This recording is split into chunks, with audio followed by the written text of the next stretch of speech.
The Declaration of Independence in Congress, July 4th, 1776.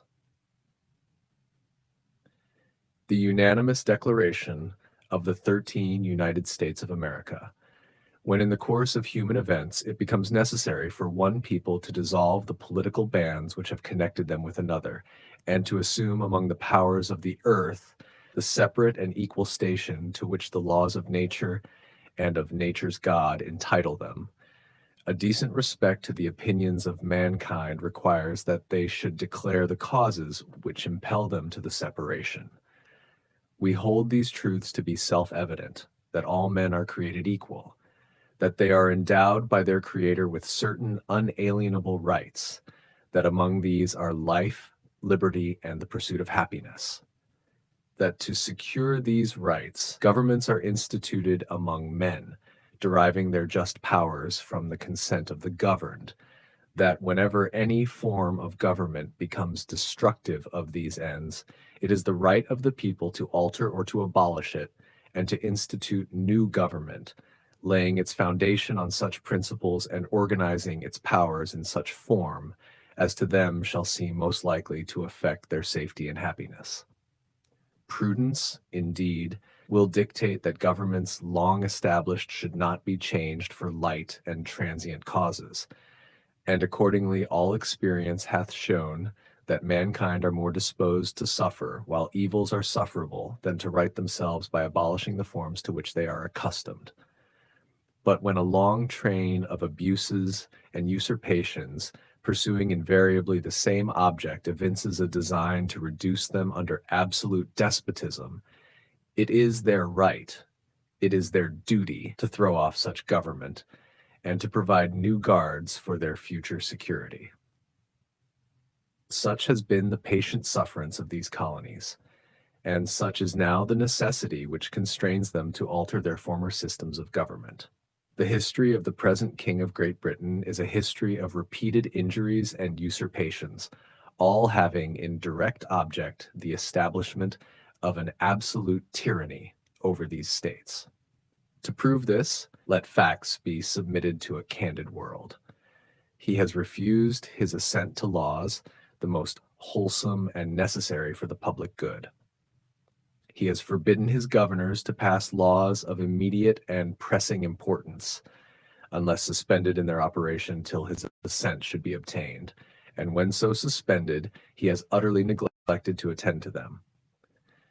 He has refused to pass other laws for the accommodation of large districts of people, unless those people would relinquish the right of representation in the legislature, a right inestimable to them and formidable to tyrants only. He has called together legislative bodies at places unusual, uncomfortable, and distant from the depository of their public records, for the sole purpose of fatiguing them into compliance with his measures. He has dissolved representative houses repeatedly for opposing with manly firmness his invasions on the rights of the people. He has refused for a long time, after such dissolutions, to cause others to be elected, whereby the legislative powers, incapable of annihilation, have returned to the people at large for their exercise, the state remaining in the meantime exposed to all the dangers of invasion from without and convulsions within. He has endeavored to prevent the population of these states, for that purpose obstructing the laws for naturalization of foreigners, refusing to pass others to encourage their migrations hither, and raising the conditions of new appropriations of lands. He has obstructed the administration of justice by refusing his assent to laws for establishing judiciary powers. He has made judges dependent on his will alone for the tenure of their offices and the amount and payment of their salaries. He has erected a multitude of new offices and sent hither swarms of officers to harass our people and eat out their substance. He has kept among us, in times of peace, standing armies without the consent of our legislatures. He has affected to render the military independent of and superior to the civil power. He has combined with others to subject us to a jurisdiction foreign to our Constitution and unacknowledged by our laws, giving his assent to their acts of pretended legislation, for quartering large bodies of armed troops among us, for protecting them by a mock trial from punishment for any murders which they should commit on the inhabitants of these states, for cutting off our trade with all parts of the world, for imposing taxes on us without our consent, for depriving us in many cases of the benefits of trial by jury, for transporting us beyond seas to be tried for pretended offenses, for abolishing the free system of English laws in a neighboring province, establishing therein an arbitrary government, and enlarging its boundaries so as to render it at once an example and fit instrument for introducing the same absolute rule into these colonies, for taking away our charters, abolishing our most valuable laws, and altering fundamentally the forms of our governments, for suspending our own legislatures and declaring themselves invested with power to legislate for us in all cases whatsoever. He has abdicated government here by declaring us out of his protection and waging war against us. He has plundered our seas, ravaged our coasts, burnt our towns, and destroyed the lives of our people. He is at this time transporting large armies of foreign mercenaries to complete the works of death, desolation, and tyranny, already begun with circumstances of cruelty and perfidy scarcely paralleled in the most barbarous ages, and totally unworthy the head of a civilized nation. He has constrained our fellow citizens taken captive on the high seas to bear arms against their country, to become the executioners of their friends and brethren, or to fall themselves by their hands. He has excited domestic insurrections amongst us, and has endeavored to bring on the inhabitants of our frontiers the merciless Indian savages, whose known rule of warfare is an undistinguished destruction of all ages, sexes, and conditions. In every stage of these oppressions, we have petitioned for redress in the most humble terms.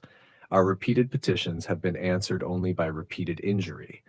A prince whose character is thus marked by every act which may define a tyrant is unfit to be the ruler of a free people. Nor have we been wanting in attentions to our British brethren. We have warned them from time to time of attempts by their legislature to extend an unwarrantable jurisdiction over us. We have reminded them of the circumstances of our emigration and settlement here.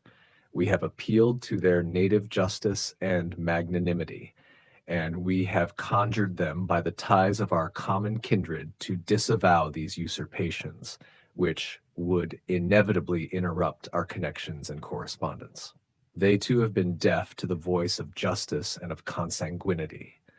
We must therefore acquiesce in the necessity which denounces our separation and hold them,